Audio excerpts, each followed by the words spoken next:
You've been missing on my pillow. Keep me safe or you're my halo. Hi everyone and welcome to Who Threw the Curve, and this is a Robert Ruiz rant, and today we're going to be talking about The Art of Shutting Down, a Congressional Guide to Fiscal Fiascos. The United States Congress, the hallowed halls where democracy is supposed to flourish, where the people's representatives gather to solve nations' problems, or, as it often seems, where they gather to create new ones. Today, let's dive into the delightful chaos of the government shutdowns and the annual tradition of failing to balance the books. Because really, what's more entertaining than watching a group of adults play a high-stakes games of who can mess up the most? Step 1. The Prelude to the Shutdown. Every great performance needs a dramatic build-up, and Congress is no exception.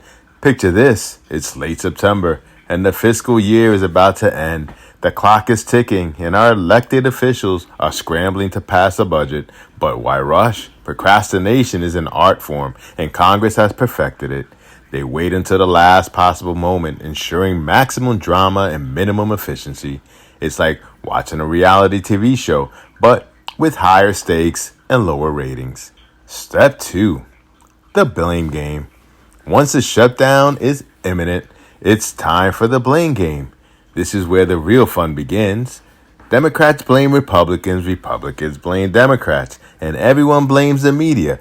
It's a never-ending cycle of finger-pointing and name-calling, reminiscent of kindergarten playground, but with more expensive suits.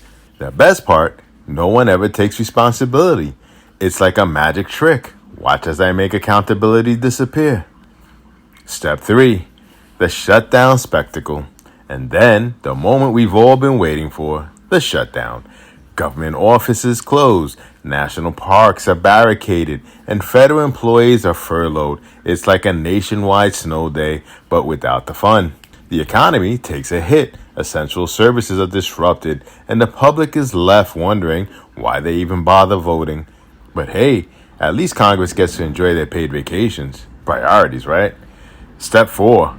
The Budgeting Balancing Act, or lack thereof. Now, let's talk about the annual failure to balance the books. You'd think that with all the accountants, economists, and financial experts in Washington, balancing the budget would be a piece of cake. But no, it's more like trying to bake a cake without any ingredients. Every year, Congress manages to spend more than they have, racking up a national debt that would make even the most reckless credit card user blush. It's almost impressive in a how are you still employed kind of way. Step number 5, the debt ceiling drama.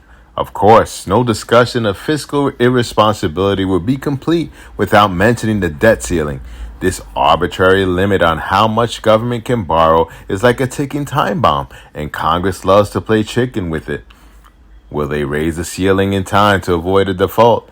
Will they let the country plunge into financial chaos? It's like the thrilling season finale, except the stakes are real and the consequences are dire. Step 6. The inevitable resolution.